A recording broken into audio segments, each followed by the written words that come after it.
had to walk out in protest as to the state of the nation as it relates to issue of insecurity in the nation.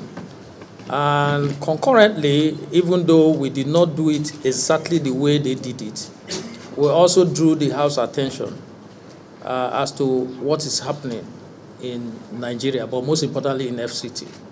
In FCT, just a few weeks back, Kuje prison was invaded. A few days back, of course, on Law School, Buhari Road, some very, very important Nigerians who are their youth in the armed forces were butchered by the insurgents. And as if that was not enough, the Minister of Education gave an instruction that all our children should vacate their various schools. Yesterday, the FCT minister directed that all private schools should be closed.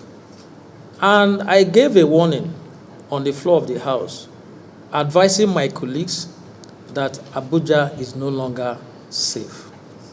And that is the truth.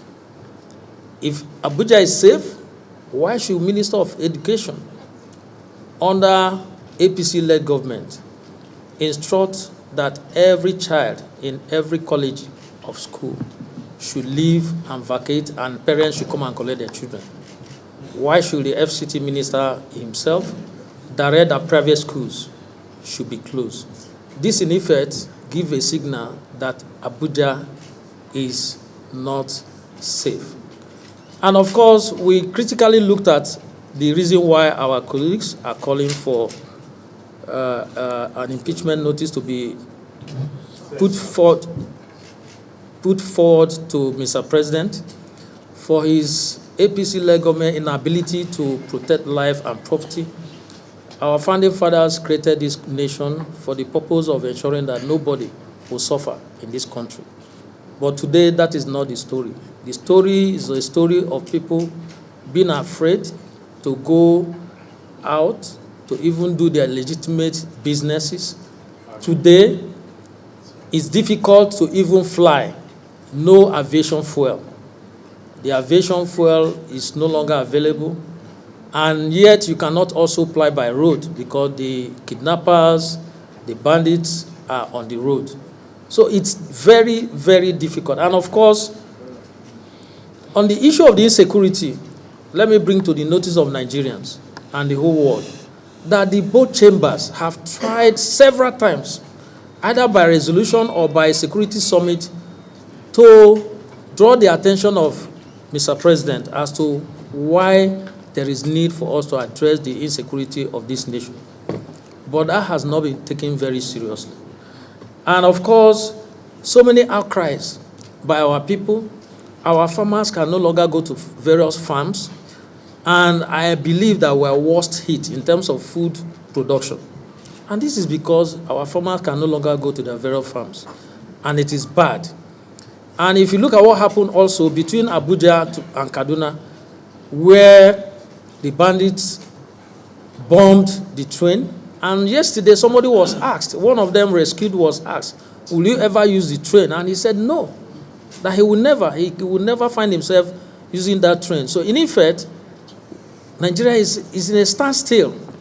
So having looked at all these scenarios and the reason behind why our colleagues walked out in the Senate, we are of the opinion that we'll also join them in the same way.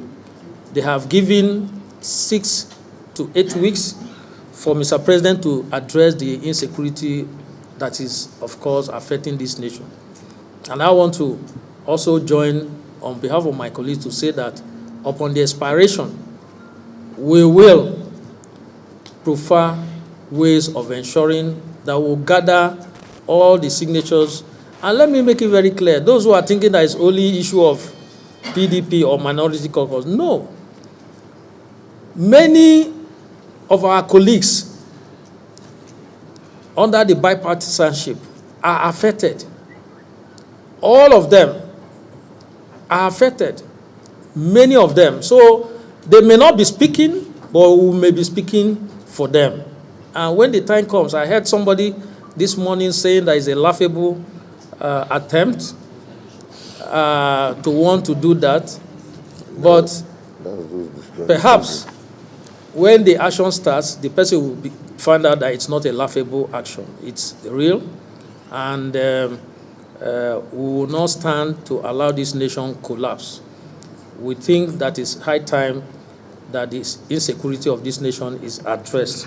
And of course, we also have the issue of oil theft, which has risen, which is now making it difficult to earn income from oil revenue. And these and many others is the reason why we are joining our colleagues in the Senate to ask Mr. President to address the insecurity of this nation within 8 weeks, between 6 and 8 weeks. Otherwise, we will find the constitutional means to ensure that we will serve him an impeachment notice. Thank you. Now 710 to $1. And if, as of yesterday, and if we are not careful, it may rise to up to 1,000 and beyond. And of course, we have made every effort annually to make budgetary provision for the security agencies to be able to address some of these issues. Through supplementary budget, we've done that. And through all the special interventions, we have always obliged them. So I think that they owe it as a duty to explain to Nigerians what is going on and why some of these things are happening. And today, our reserve is almost gone. We do not have any reserve anymore. The reserve is gone. And these were the things that it took PDP-led government time to build. You know, today they tell you that second Niger bridge is being built. That is not true. It's under sovereign wealth fund. It's not being funded by appropriation. And that was kickstarted by PDP in PDP government. So I just felt that I should put this forward to Nigerian people and to the world to know what is going on. Thank you. Order. The silence. Order. May we have order?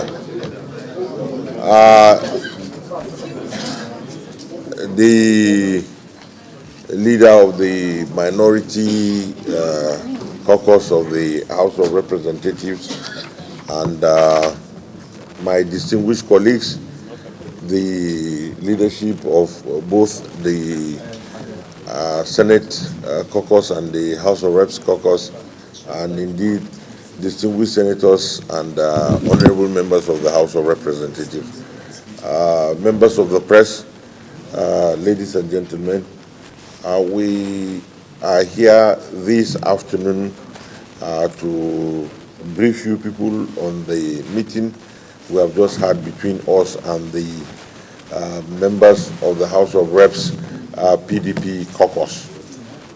We have come to discuss with the members of the PDP Caucus and indeed the leadership of the PDP Caucus so that we can be on the same page on issues as they relate to the nation. Indeed, all of you are aware of what transpired yesterday and what happened yesterday, and we felt that there was need to be on the same page with the members of the House of Representatives, because our action yesterday was spontaneous from the issues that were raised on the floor of the Senate. I'm sure that members of the press must have interacted with our various colleagues to know that this issue is not just about the PDP caucus, but it is a bipartisan issue. We all agreed that the security architecture is failing and there's the need to salvage it immediately. And we also agreed that we must issue, for some who do not know, the issue is to issue an impeachment notice to the president, because the primary responsibility of government is the protection of lives of its citizen. Once that is not done, then there is a problem. And so the issues were discussed in the closed session, including discussing with other members of other parties put together, and we all agreed that this was bipartisan. Well, we have now called the caucus of the PDP in the House of Representatives so that we can discuss with them, so that they can hear from us and understand what we did yesterday. I therefore want to call on the leader of the minority caucus in the House of Representatives so that we can hear from him as well. Thank you.